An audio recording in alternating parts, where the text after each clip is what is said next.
of our A-10. It has a decent 30-millimeter gun, certainly not like the gun in the A-10, but it fires a big round and it'll punch a hole in a tank.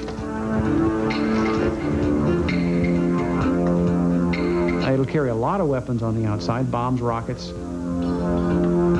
And what's interesting about the SU-25 is once you punch everything off of it, it will go over Mach 1.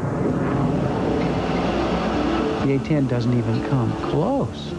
It slows down and stops right around 400 knots. Whereas the SU-25 will go straight through the speed of sound, and it'll turn on a dime at great acceleration.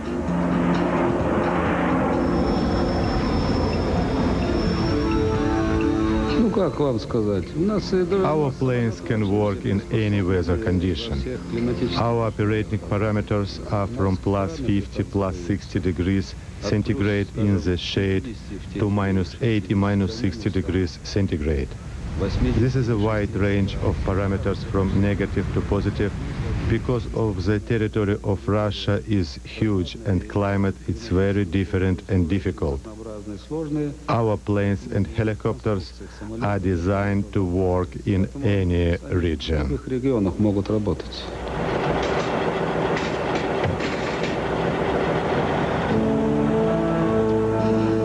Perhaps it is appropriate for a plane nicknamed Frogfoot to have such an unassuming, decidedly unglamorous home.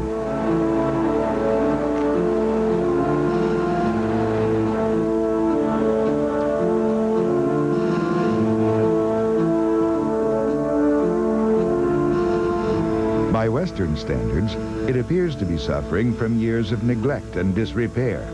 Today, Lipetsk is actually not much different from its days as an important Soviet air base.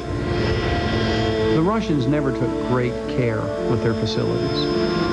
Crumbling concrete was a standard because Russian concrete was of very poor quality.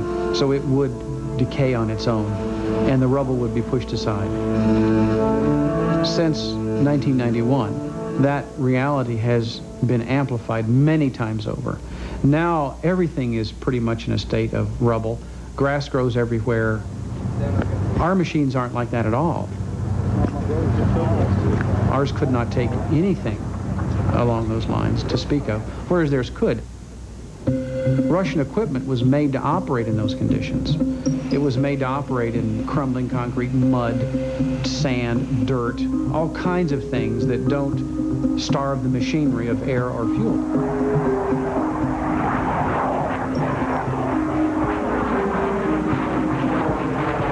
Russian aviation design is dramatically different from its U.S. counterpart. It is often said that American aviation designers go overboard, sacrificing simplicity for the sake of unneeded high-tech add-ons. Russian planes reflect Soviet military design policy, best described as Ford over Ferrari. Russian airplanes are simple and rarely sexy. In this Air Force, the emphasis is on huge numbers of planes. The intent is to overwhelm the enemy, often at the cost of many pilots. Those who survive will likely fly the Sukhoi 25. Like the U.S. Air Force A-10, the Su-25 cockpit is a titanium bathtub.